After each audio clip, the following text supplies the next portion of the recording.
I am Aligar Lingappa, Assistant Professor, Government First Grade College, Siriguppa. So today's my chapter is Elements of Quantum Mechanics. I am going to explain division and Germer experiment. So division and Germer experiment.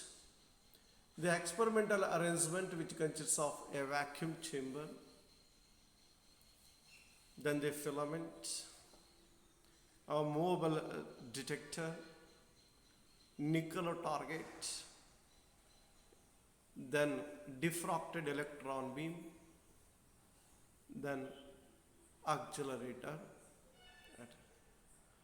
When a filament, if it is heated, then the filament which emits electrons, these electrons which are accelerated by the grids, then further the beam is made to incident on nickel target.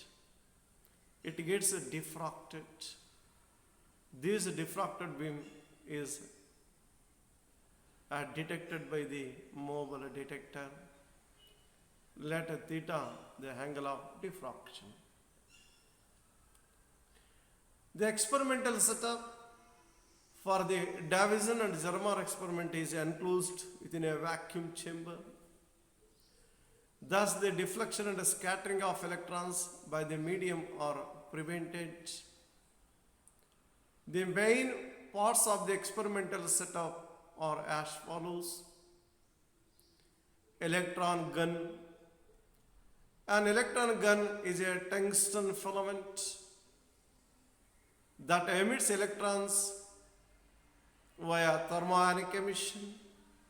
That is, it emits electrons when heated to a particular temperature. A electrostatic particle accelerator, two opposite charged plates, positive and negative plate, are used to accelerate the electrons at a known potential.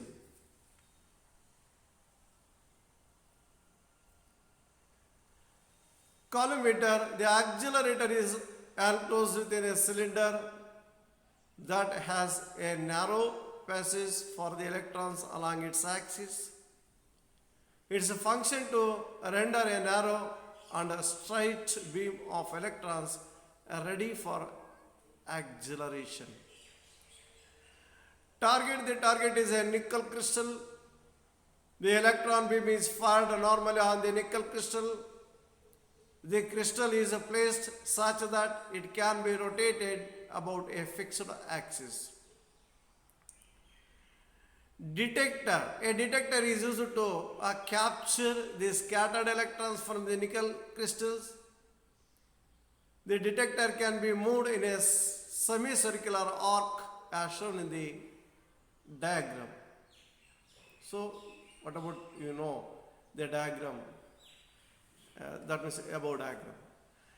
The thought behind the experimental setup, the basic thought behind the Davison and Germer experiment was that the waves reflected from two different atomic layers of a nickel crystal will have a fixed phase difference. After reflection, these waves will interfere either constructively or destructively, hence producing a diffraction pattern. In the Davison and Germer experiment, waves were used in place of electrons. These electrons formed a diffraction pattern. The dual nature of matter was thus verified. We can relate the de Broglie equation and the Bragg's law. So just as shown from the de Broglie equation we have W is equal to H by P, which is equal to H by root of 2 ME, which is equal to H by 2 root of 2 MeV. Let this is equation number 1.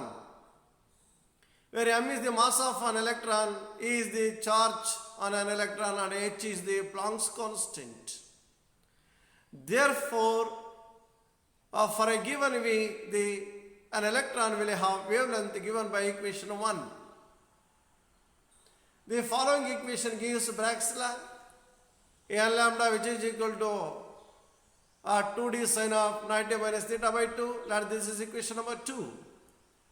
Since the value of d was already known from the X-ray diffraction experiments, hence for various values of theta, you can find the wavelength of waves of producing a diffraction pattern from equation 2.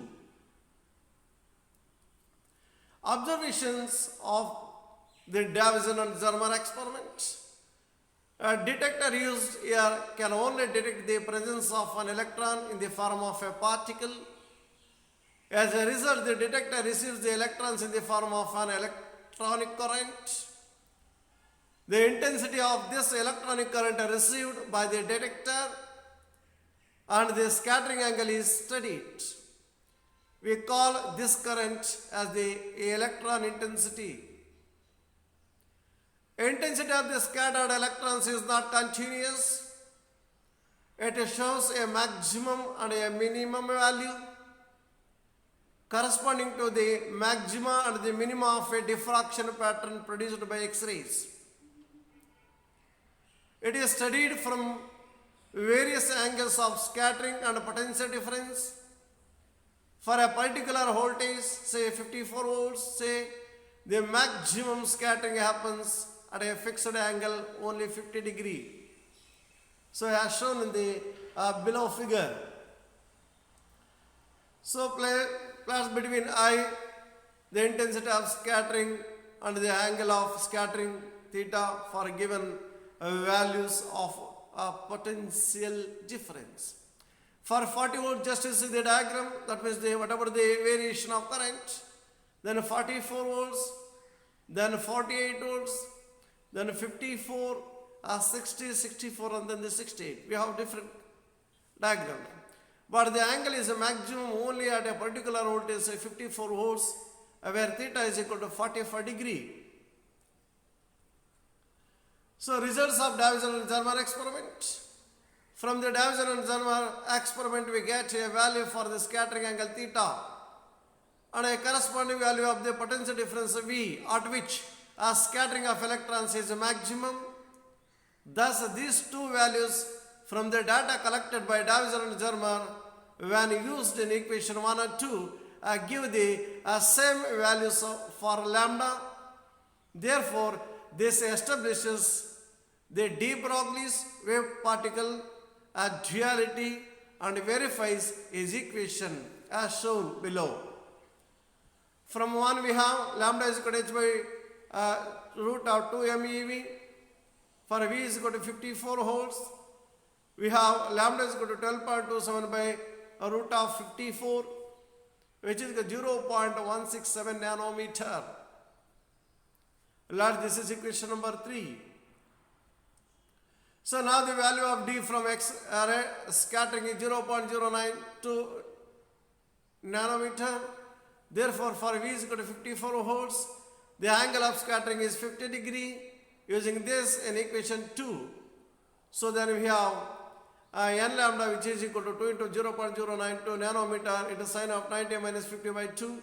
For n is equal to 1, we have lambda is equal to 0.165 nanometer. Let this is equation 4. Therefore, the experimental results are in a close agreement with the theoretical values got from the de Broglie's equation. The equation 3 and 4 verify the de Broglie equation.